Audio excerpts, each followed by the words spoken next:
네, 한 주 동안 있었던 정치권의 이슈를 정리해드리는 순서 주간 이슈픽 코너입니다. 김희연 기자 나와 있습니다. 김 기자 어서 오십시오. 안녕하세요. 네, 반갑습니다. 첫 번째 이슈픽부터 살펴볼까요? 네, 같은 민심 다른 해석. 이제 이번 주에 추석 연휴가 있었는데 이 동안에 여야 모두 이제 민심을 청취했는데 네. 해석이 좀 각각 다르게 나왔다고요? 네, 그렇습니다. 일단 이 여야가 느낀 추석 민심의 공통점이자 핵심은 민생이었습니다. 네. 양쪽 모두 이 민생을 살리기 위해서 정책과 입법에 힘을 쓰겠다고 다짐을 했는데요. 그런데 이 민심에 대한 이 여야의 해석은 정반대였습니다. 네.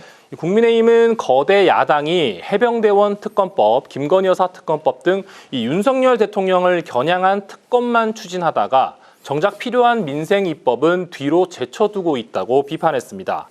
특히 이런 묻지마식의 특검법을 추진하는 이유가 이재명 민주당 대표의 사법 리스크를 방어하기 위한 수단일 뿐이라고 덧붙였습니다. 네, 반면에 민주당의 추석 민심은 어떻게 해석을 했습니까? 네, 이 민주당은 반대로 이 윤석열 대통령을 겨냥을 했는데요. 네. 이 물가는 오르고 장사는 힘들어 죽겠는데 대통령만 한가하다고 비판했습니다. 특히 현 정부는 경제 지수가 좋아지고만 있다고 자화자찬만 늘어놓고 있다고 덧붙였습니다. 또 올해 추석 민심은 무능과 부패한 대통령 부부가 가져다준 민생에 대한 분노라며 이 김건희 여사 특검법이야말로 민생을 살리는 일이라고 주장했습니다. 네, 두 번째 이슈픽 살펴볼까요? 네, 다시 강대강 여야 관계가 이제 좀 좋아지는 것 같다가 이제 뭐 대화도 이루어지고 양당 이제 대표 간의 만남도 이제 있었는데 다시 강대강으로 지금 기류가 바뀌나 봐요. 네, 그렇습니다. 이게 어제 본회의 때문에 그런데요. 네. 이 어제 본회의에서 앞서 말씀드린 것처럼 이 해병대원 특검법과 김건희 여사 특검법 등이 처리되면서 이 추석이 끝나자마자 여야가 강대강 대치를 벌이는 모습입니다. 네, 말씀드렸던 대로 추석 전에 여야 대표가 이제 만남도 가지고 이제 뭐 비쟁점 네. 민생 법안에 대해서 앞으로 이제 처리하기로 이제 합의도 하고 분위기가 이제 좀 좋게 흘러가는가 했더니 기류가 다시 바뀌었어요? 네, 아무래도 이 이전과 같은 협치 분위기와는 다르게 좀 이제 네. 가라앉는 모습인데요. 이 어제 본회의에서 이 야당 단독으로 특검법들이 통과가 되면서 이 민주당은 이들 법안들이야말로 무너진 공정과 상식을 바로 세우고 민생을 살리기 위한 최우선 비상대책이라고 강조했습니다. 반면 이 국민의힘은 본회의 참석을 보이콧하고 규탄 대회를 열었습니다. 정부 여당의 반대에도 극구 강행 처리된 정쟁용 좀비 악법이라고 비판했습니다. 관련한 여야 원내대표의 발언 이어서 들어보시죠. 네. 민주당은 민생을 살리고 대한민국을 바로 세우는 일에 진력하겠습니다. 그것이 제1야당을 만들어주신 국민의 뜻에 부응하는 길이라고 믿습니다. 대통령과 정부 야당을 공격할 생각밖에 없는 것입니다. 대체 언제까지 국정을 마비시키고 국회를 정쟁의 늪으로 몰아넣겠다는 것입니까? 네. 여야 모두 민생 법안이 이제 우선이다. 민생을 챙겨야 된다. 촉급한 사안이다. 이제 같은 맥락이긴 한데 네. 또 들여다보면 정반대의 이야기들도 이제 하고 있습니다. 그래서 이제 정쟁에 계속해서 이제 불을 붙고 있는 상황인데 보통 이제 야당에서 일방적으로 법안 처리를 강행하면 여당에서 이제 무제한 토론을 했었는데 그렇습니다. 이번에 하지 않았죠? 네, 맞습니다.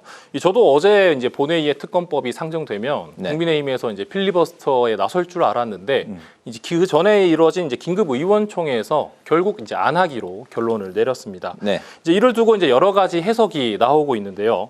일각에서는 김건희 여사의 명품백 수수 사건 등과 관련한 특검법에 대해서 공개로 해명하는 게 쉽지 않다 이런 이야기가 나오고 있고요. 네. 또 이제 필리버스터를 한다 하더라도 사실상 시간 끌기일 뿐이라서 당내에서는 무용론도 나오고 있습니다.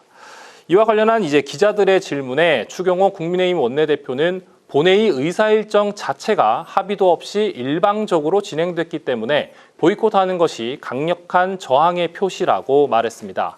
앞서 나온 해석에 대해서는 민주당식 해석일 뿐이라며 가장 강력한 의사표시를 고민하다가 본회의 보이콧이라는 판단을 내렸다고 설명했습니다.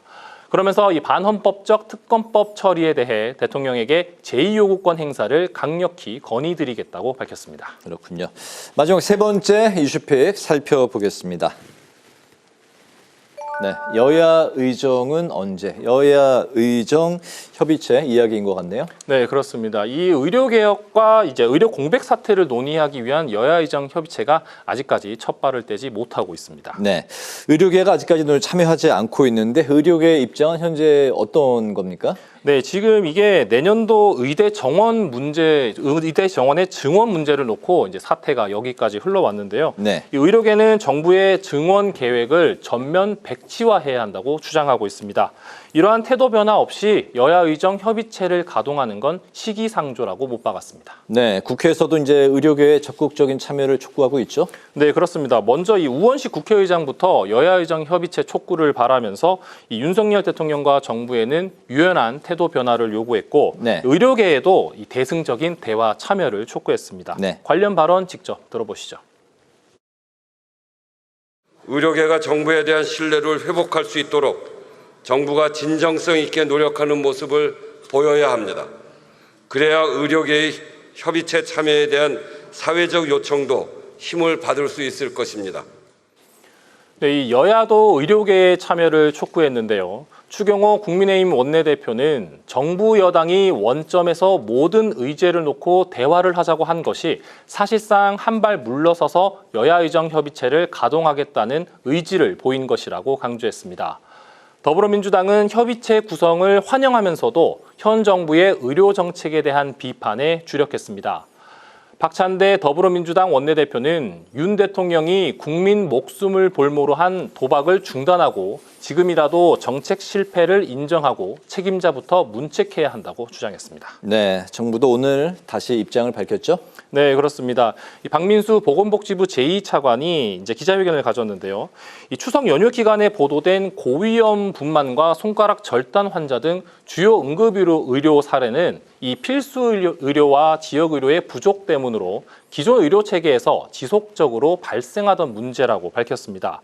더 이상 이런 상황을 방치할 수 없다며 국민의 생명과 건강을 지키기 위해 의료개혁은 더 이상 미룰 수 없는 과제라고 강조했는데요.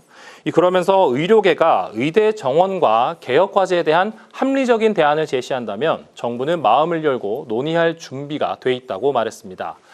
결국 이 정책 자체를 백지화하라는 의료계와 이 대안을 우선 제시하라는 정부의 입장이 서로 다르면서 네. 여야 의정 협의체 구성이 공존하고 있는 모습인데요.